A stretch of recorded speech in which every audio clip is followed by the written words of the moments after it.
think it needs to be. Just as long as we're not moving, I mean, as long as we don't move forward in the way that we have, where when there's a breach of confidentiality, it gets swept under the rug and it's never discussed again. It's just, I mean, there has to be clear consequences to it because it diminishes the integrity of the entire board. You know, closed session confidentiality is put there for a reason. It's and first and foremost, it's there to protect families, staff, and if somebody is taking that information and having conversation outside of closed session, then it puts the entire board in a very bad place, and there could be legal issues. And I'm not going to be, you know, sitting here as a board taking any legal flack from one person who is out there. I mean, I think this needs to be, it needs to be a just do it. It's unfortunate that we're here at this point, but moving forward, I think we need to address consequences first and foremost, and you feel they need to be separated out as their own item? I was just going to suggest that let's take 1, 2, 4, 5, and 6 and just do it. And item 3, keep that as a, I'm sorry, 1, 2, 3, 5, and 6, and just do those. And then item 4 as a goal, and we identify and communicate them so that we understand them. Because I have a distinct feeling that at the end of the day, we're going to have to come to, quote unquote, so nobody on this board take it wrong, but a gentleman's agreement. Because I'm not quite sure IASB or state's going to be able to do anything. I said what the board is going to oppose upon itself. Exactly. It's going to have to become a gentleman's agreement on what we agreed to do and how we're going to handle it. This board, any, you know, hopefully any future board agrees to conduct and handle themselves. Because I'm not sure that we're going to get much help from either state, federal, or IASB, which is really not even a governing body. So I think that we have to, I think that we should spend some time identifying item 4, bullet point 4, you know, and then live with whatever we all agree upon. And that can be a goal, because I think that's going to take a little bit of work to both identify it and then agree upon it. That's the only thing in there that you really can't just walk away and say, oh, let's just do it. Just a question then. So would it not be necessary for the board to articulate and have a common understanding? The first thing would need to be done, the first bullet would need to be done first before you would address consequences? Everything here almost has to be done, except for researching the costs, but I think everything else has to be done. Yeah, no, that's fine, that's fine. I mean, we can do that too.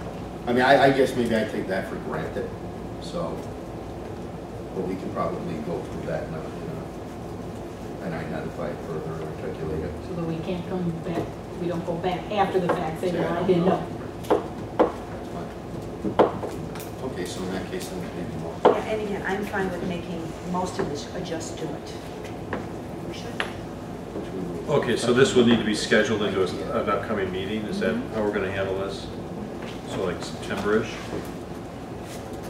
Sooner the better. September. Yeah. Well, if we end up with the communication,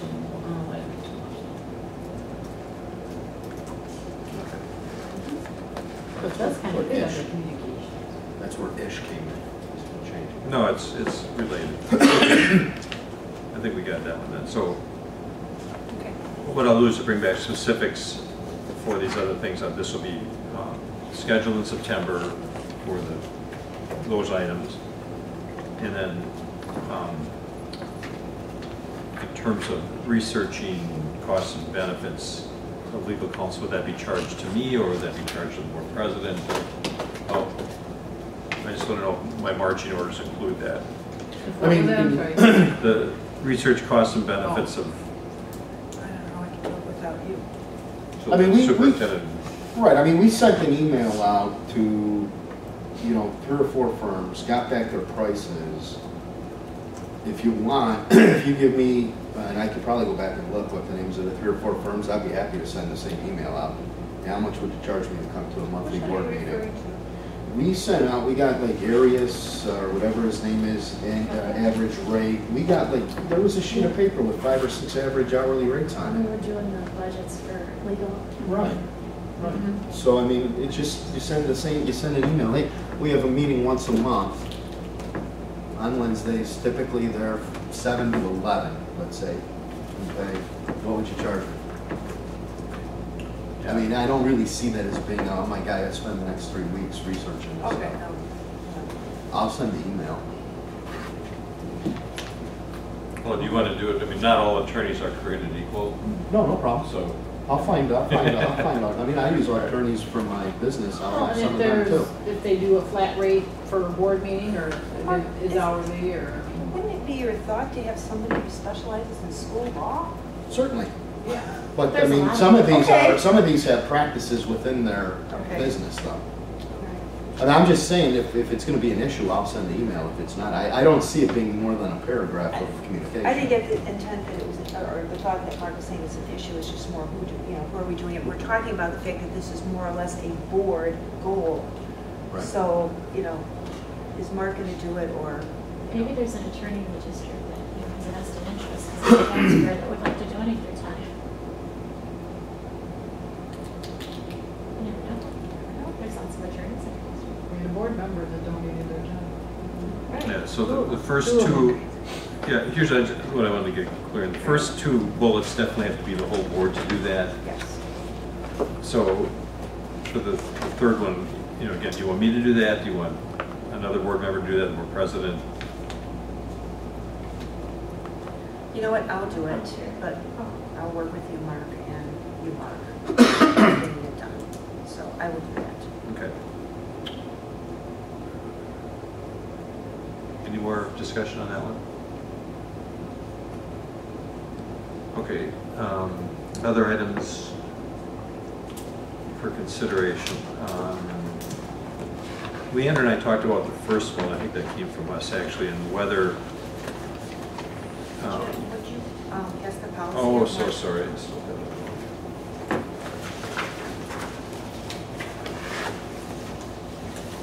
Okay. All right.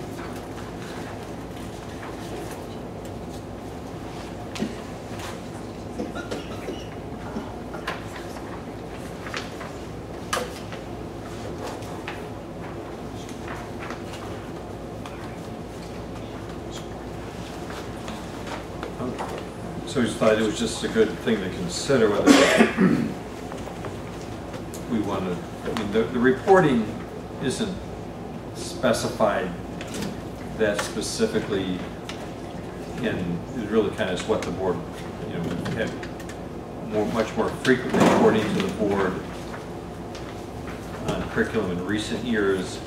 And I guess, Leander, you were at, which is kind of your question, is whether anything needs to be changed in policy regarding this? Or Is that right? practice, because when you look at the evaluation process, the superintendent is charged with the responsibility for ensuring that our curriculum is reviewed, no less than once a year. And I think we could probably all say, that's being done through the work on the council. But it does say results of such evaluations will be reported to the Board of Ed, who will address, among others, the following questions. And I had mentioned to Mark, I feel like the only time the Board of Ed hears anything is if there's going to be a change. We're not really informed of just, we reviewed the social studies curriculum this year and this is what we found out, or vice versa. And when people raise questions or concerns about our curriculum, I don't know that we're necessarily well informed to respond on a board level. So I just didn't know whether or not the board felt that it was adequately informed in terms of how these annual curriculum reviews take place, and whether or not they felt that there was some additional reporting that they would need to feel comfortable with the fact that